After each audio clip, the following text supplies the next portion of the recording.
C'est avec une très grande joie d'entrer à nouveau dans votre foyer pour aujourd'hui. Nous sommes arrivés au moment de l'enseignement encore. Nous sommes à quel numéro pour l'enseignement d'aujourd'hui? C'est quel numéro? Nous sommes donc à l'enseignement numéro 16 pour vous tous qui nous suivez depuis votre foyer et qui suivez cet enseignement. En fait, l'enseignement est diffusé dans tout le monde entier et notre titre, c'est que tous les pécheurs iront forcément en enfer et donc préparez-vous. C'est ce que ça veut dire. Voilà donc pour notre enseignement et c'est avec une très grande joie et nous sommes très ravis d'être ensemble pour aujourd'hui dans l'enseignement numéro 16 pour aujourd'hui. Et je suis très ravi d'entrer dans votre foyer, moi, l'ambassadeur de Yahushua, Ziadia Elia. Nous allons directement regarder la parole de Dieu. Ce Dieu a précisé qu'il n'écoute jamais les pécheurs. Ça n'existe pas. Ça n'existe pas du tout, ce schéma. Nous allons lire Ésaïe 59. Ésaïe chapitre 59, et vous suivez bien. Et à travers ces paroles, alors réfléchissez bien. Ésaïe 59, 1, 2. Non, la main de Yahva n'est pas trop courte pour sauver, ni son oreille trop dure pour entendre, mais ce sont vos crimes qui mettent une séparation entre vous et votre Dieu. Ce sont vos péchés qui cachent sa face et l'empêchent de vous écouter. Et donc ce Dieu, qui est clairement le Dieu d'Abraham, je précise bien, le véritable Dieu, il dit directement qu'il n'écoute jamais les pécheurs. C'est un tabou pour lui d'écouter les pécheurs, ça ne lui convient pas du tout. Et donc si vous dites que vous êtes toujours pécheur, alors le Dieu d'Abraham ne vous écoute jamais. Vous êtes juste fatigué, mais au final, vous irez en enfer. Voilà de 1. Et cette parole est confirmée dans Jean 9, 31. Nous allons voir Jean, chapitre 9, verset 31. Jean 9, 31. Vous pouvez déjà afficher sur l'écran. Nous savons que Dieu n'exauce point les pécheurs. Voilà. Donc ce Dieu n'écoutera jamais les pécheurs. Vous êtes juste fatigué de prier, mais il a déjà dit qu'il ne vous écoute jamais et il ne vous écoutera jamais, car il a déjà dit qu'il n'écoute jamais les pécheurs. Donc vous serez juste fatigué de prier, mais il ne vous écoutera jamais. Si quelqu'un vous écoute, c'est que c'est le diable. Voilà, de 2. Donc, voilà donc pour ces paroles. Les pécheurs ne sont pas écoutés par ce Dieu. Dieu n'écoute pas les pécheurs. Il ne vous écoute jamais. Nous allons encore entrer dans la suite de la parole. Les pécheurs n'ont pas accès au ciel des cieux, c'est-à-dire les malfaiteurs. C'est dans 1 Corinthiens, chapitre 6, on va tous vous donner la parole. Dans 1 Corinthiens, chapitre 6, verset 9. Voici la parole. Les personnes qui ne sont pas vraies sont classées comme des pécheurs. 1 Corinthiens, chapitre 6, versets 9 et 10. Ne savez-vous pas que les injustes n'hériteront point le royaume de Dieu? C'est-à-dire, les personnes injustes n'hériteront jamais le ciel des cieux, qui est le royaume de Dieu. Vous n'irez jamais au ciel des cieux. Voilà le vrai appellation. Ne vous y trompez pas. Cette parole est très directe. Ne vous y trompez pas. Alors ne soyez pas trompés en disant que les pécheurs peuvent aller là-bas. Dieu écoute la prière des pécheurs. Moi, je précise bien, Dieu n'écoute pas les personnes qui se repentissent tous les jours. Que vous allez pécher aujourd'hui et après demain, vous allez demander pardon. Dieu ne vous écoute pas du tout. Dans Hébreux 10, 26, Hébreux 10, 26. Hébreux 10, 26, 27. Car si nous péchons volontairement, on parle ici des personnes qui commettent toujours des péchés et après ils se confessent, ils demandent pardon, ils crient à l'église « Pardonnez-moi » et après une semaine, ils se repentissent encore. Voilà la parole pour vous. Donc si vous demandez pardon, c'est que vous avez péché volontairement, vous avez fait du mal. Après avoir reçu la connaissance de la vérité, si vous péchez volontairement, c'est que vous savez déjà que c'est mal, mais vous le faites encore. Et après, vous vous repentissez. Et après, les religieux font semblant de vous pardonner. Même les religieux, ils sont des pécheurs, car ils vous font transgresser la loi. Et eux, ils approuvent vos folies. Mais ce n'est pas seulement ceux qui l'ont fait, mais ceux qui l'ont approuvé aussi. Ils sont tous coupables. Voilà la loi. Et donc, ici, on voit clairement que si vous péchez volontairement, vous qui vous repentissez tout le temps, à chaque jour de prière, et si vous dites, mais vous ne repentissez jamais, mais nous sommes déjà des hommes vrais, pourquoi va-t-on encore se repentir? En Yahushua, personne ne fait aucun mal, et moi en premier. Et à quoi bon de se repentir? Sauf pour les gens qui sont malfaiteurs, ça ne regarde qu'eux. Mais nous, en Yahushua, on ne fait plus aucun mal. Voilà. Après avoir reçu la connaissance de la vérité, il ne reste plus de sacrifice pour les péchés. Vous voyez, il n'y a plus d'expiation du péché pour les gens qui ont déjà reçu Yahushua, le vrai Dieu. Si vous péchez toujours, si vous repentissez toujours, c'est que ce n'est pas le vrai Dieu qui n'est pas avec vous, c'est le diable qui est avec vous. C'est pourquoi vous péchez toujours. Mais si vous êtes avec le vrai Dieu, selon la parole de Dieu, il n'y a plus d'expiation de péché, ni de sacrifice pour vos péchés. C'est pourquoi les gens ne pêchent point et ne doivent plus pécher. Mais s'ils pêchent encore, c'est que ces personnes-là ne sont pas avec Yahushua. Voilà la vérité qui est très directe.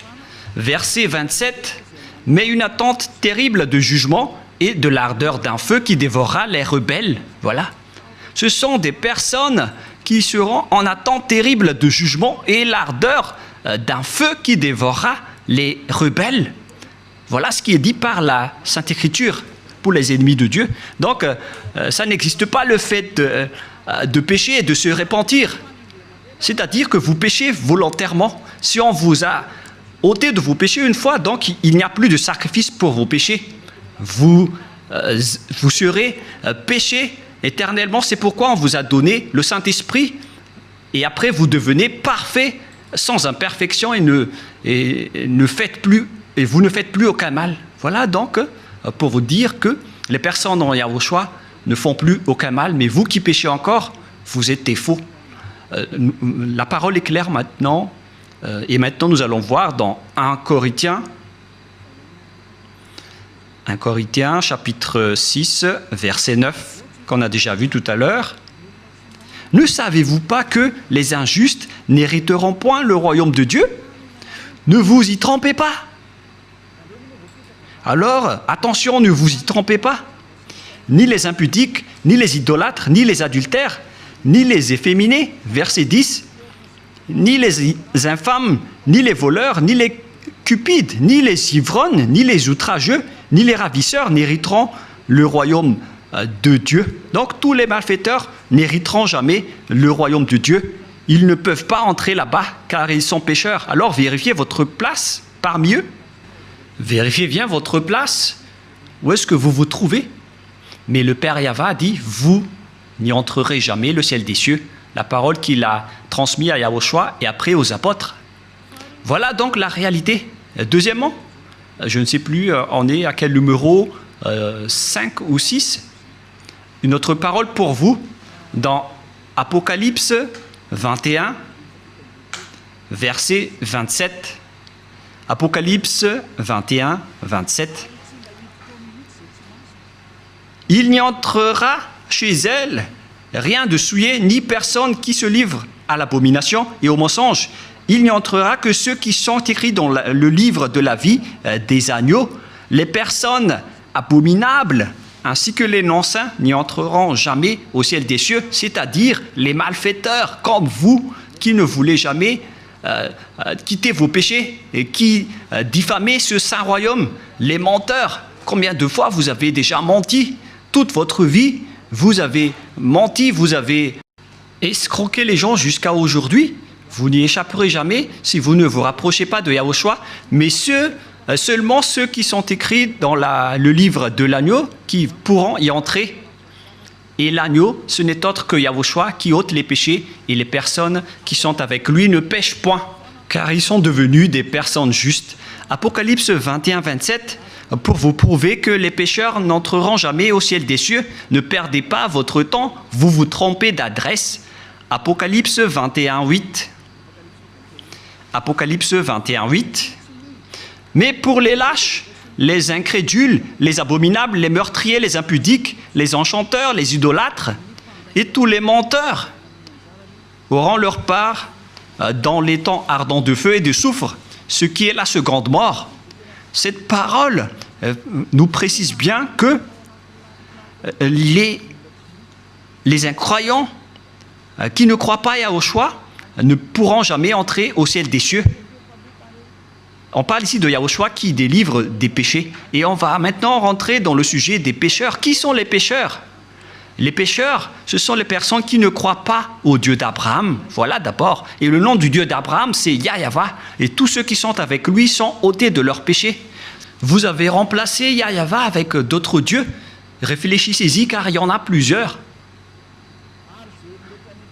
Et ceux qui ne sont pas avec ce Dieu Yahweh sont tous devenus pécheurs dans tout le monde entier. La preuve, c'est vous. Ne mentez pas. Vous vivez le fait d'être obligé de faire du mal. Mentir, voler, faire de l'escroquerie.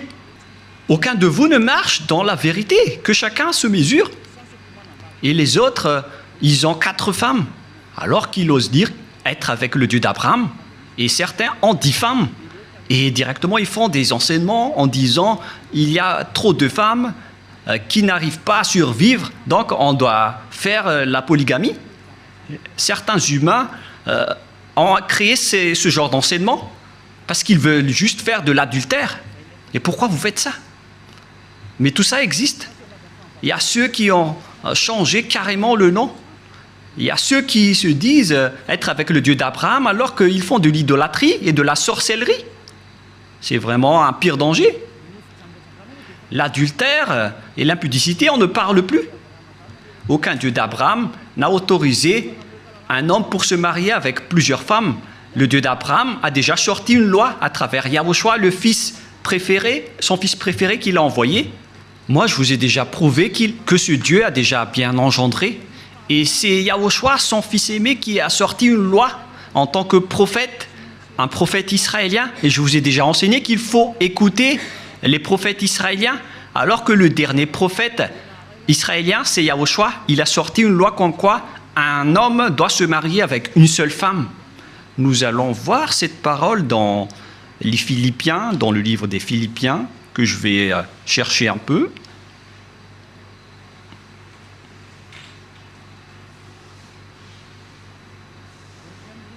Non, c'est dans le livre des Corinthiens.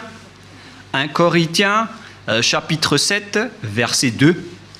1 Corinthiens, chapitre 7, verset 2.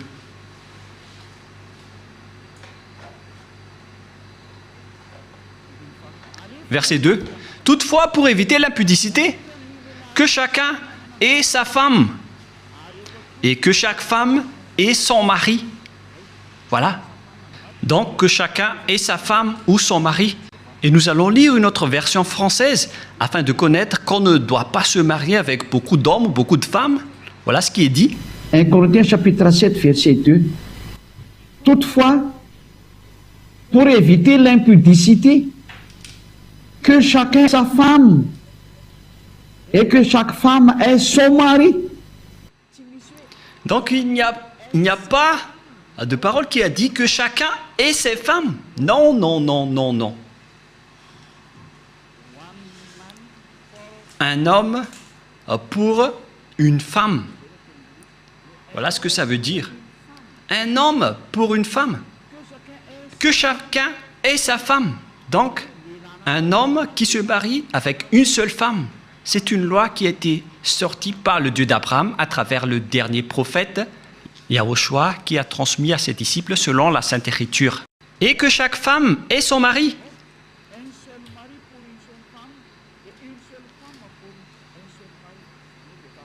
C'est-à-dire une seule femme pour un seul homme et un seul homme pour une seule femme. Alors, mesurez-vous par vous-même, car c'est une parole d'un prophète israélien qui est incontestable. Que chacun réfléchisse et pensez bien. C'est quoi cette grande folie que vous avez fait, les humains? C'est pour ça que vous irez en enfer. Vous n'êtes pas avec le Dieu d'Abraham, vous êtes avec un autre Dieu. Le nom du Dieu d'Abraham, c'est clair que c'est Yahva. Alors, réfléchissez et regardez vos comportements. Vous voyez bien que vous êtes des pécheurs et vous adorez un faux Dieu. Soyez conscients. Donc, nous allons voir le schéma suivant. À propos du changement de nom, car vous ne croyez pas. Les lâches et ceux qui ne croient pas. Qui que ce soit qui ont osé changer ces noms, c'est que vous n'y croyez pas. Car on vous a déjà appris le vrai nom qui est Yahushua. Si vous ne croyez pas en Yahushua qui ont ôté les péchés des gens pour qu'ils ne pêchent point, c'est une preuve tangible qu'on ne doit pas contredire. La preuve est vraiment précise. Et si vous avez vu cette preuve que les gens ne pêchent point une fois avec Yahushua, si vous avez entendu cet enseignement, que les gens ne pêchent point une fois qu'ils sont avec Yahushua, et si vous ne voulez pas vous rapprocher de Yahushua, donc vous êtes déjà classés comme des pécheurs, car vous ne croyez pas. Votre Dieu, il vous rend toujours pécheur et il n'arrive pas à ôter vos péchés jusqu'à aujourd'hui. Pourquoi vous n'avez pas cru à la vérité? Si vous ne croyez pas à la vérité, vous irez en enfer. Vous, les lâches et ceux qui ne croient pas, on parle de vous, car celui que vous adorez n'ôte pas vos péchés et vous êtes toujours pécheur jusqu'à aujourd'hui. C'est un faux Dieu. Vous allez subir le jugement et vous n'irez pas au ciel des cieux. Vous perdez juste votre temps pour prier. On vous a déjà dit que Noël n'est pas du tout vrai, mais vous ne croyez pas. L'ambassadeur de Yahushua, moi-même, a déjà sorti une loi ici. Je vous ai dit, voilà les lois pour vous interdire de ne pas célébrer Noël. Et vous avez répondu carrément que c'est une fête internationale, donc on doit le célébrer. Mais qui vous dites que si c'est célébré mondialement, alors c'est correct? C'est quelle loi qui a dit cela? C'est quel enseignement? Vous voyez, c'est déjà de la transgression que vous faites les humains. Vous ne voulez rien savoir, mais ceux qui ne veulent rien savoir, tant pis pour eux. Mais pour vous qui m'écoutez, revenez vers la vérité. Revenez vers la vérité. Rapprochez-vous de Yahushua. Suivez Élia maintenant. Parce que tout cela marque votre incroyance. Celui que vous avez adoré auparavant, il vous rend pécheur. Et vous continuez toujours à pécher. Puisqu'on vous a déjà prouvé qu'on ne doit plus connaître ce Fils de Dieu selon la chair. Même si on l'a déjà connu, c'est devenu interdit. C'est une loi qui a été précisée. Alors que vous portez toujours votre Bible et vous le faites encore. C'est que vous péchez volontairement. Tout le monde a péché volontairement à la date du 25 décembre. Tout le monde a péché volontairement. Tout le monde s'est bousculé. Tout le monde s'est bousculé dans le mauvais sens. Alors que chacun réfléchisse. Et donc, nous allons répéter que le Père Yahva n'accepte pas du tout qu'on change son nom. Nous allons lire cette parole selon le livre d'Ésaïe. C'est dans Ésaïe 48, 11. Ésaïe 48, 11. Et que tout le monde prenne note. Ésaïe 48, 11. C'est pour l'amour de moi que je veux agir. Car comment mon nom serait-il profané?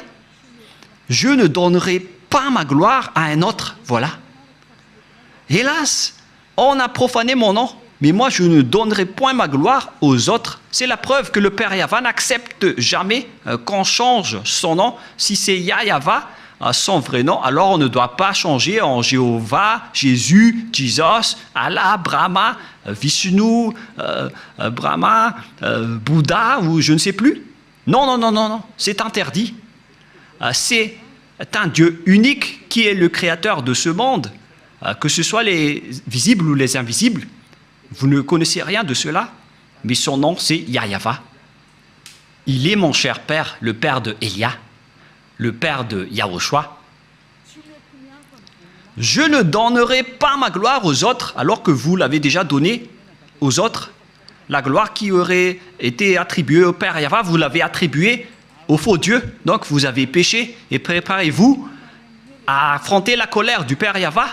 C'est pourquoi vous irez forcément en enfer. Préparez-vous, ne mourrez pas, car vous allez être jetés en enfer. Ne mourrez pas. Soyez prêts. Vous irez forcément en enfer à cause de ce changement de nom. Vous avez changé le nom de Yahweh en autre chose et le nom de Yahushua en autre chose. C'est pourquoi vous ne croyez pas. Vous ne croyez pas du tout. Vous croyez au Dieu qui vous rend pécheur. Vous croyez aux dieux qui vont vous jeter en enfer. C'est ça, c'est à ça que vous croyez. C'est vraiment triste. Écoutez bien cette parole et mesurez-vous. Et comment vous allez dire que vous irez au ciel des cieux? Non, je vous donne déjà la réponse. Vous n'irez jamais là-bas. Et vous ne pouvez pas faire forcing en disant on doit y aller. Ça n'existe pas. Vous n'irez pas du tout là-bas. Et vous ne devez pas contester cela. Vous n'irez pas là-bas. Où ça? Au ciel des cieux. Les pécheurs ne peuvent pas y aller, ainsi que les transgresseurs de la loi. Pourquoi vous avez changé le nom de ce Dieu? Et c'est prouvé car vous n'êtes pas ôté de vos péchés. Vous êtes pécheur jusqu'à aujourd'hui. Voilà. C'est déjà prouvé. Vous êtes toujours pécheur. Et puisque vous êtes toujours pécheur, aucun vrai Dieu n'est avec vous. Car la loi dit que tous ceux qui ont commis un péché ne l'ont jamais vu ni connu. Cette loi est très claire. Nous allons lire cette parole dans 1 Jean, chapitre 3, versets 5 et 6. Or, vous le savez, il est paru pour ôter les péchés, et il n'y a point en lui de péché. Quiconque demeure en lui ne pêche point. Quiconque pêche ne l'a pas vu et ne l'a pas connu. Vous voyez? Les pécheurs ne l'ont jamais vu et ne l'ont jamais connu. Alors, qui est-ce que vous avez vu, les pécheurs? Alors, parce que la Sainte Écriture précise que vous ne l'avez pas du tout vu ni connu. Ce sont vous, les pécheurs, qui prononcent le nom de Jésus et de Jesus, alors que vous n'avez rien connu ni vu à ce sujet, c'est-à-dire que Jésus et Jesus et les autres sont tous des faux. Les dieux qui vous rendent pécheurs sont des faux dieux. Ne prononcez plus le nom du Dieu d'Abraham, car ce n'est pas ce que vous croyez. Il vous a rendu pécheur. Maintenant, vous faites encore de l'idolâtrie, et vous faites encore toutes sortes de fétichisme et d'idolâtrie. Vous pratiquez encore la sorcellerie. C'est vraiment un pire danger. Que chacun réfléchisse. Et d'ailleurs, l'adultère, vous le faites toujours. Mais à jamais. Pourquoi? Car vous avez fait du mal. Et puisque vous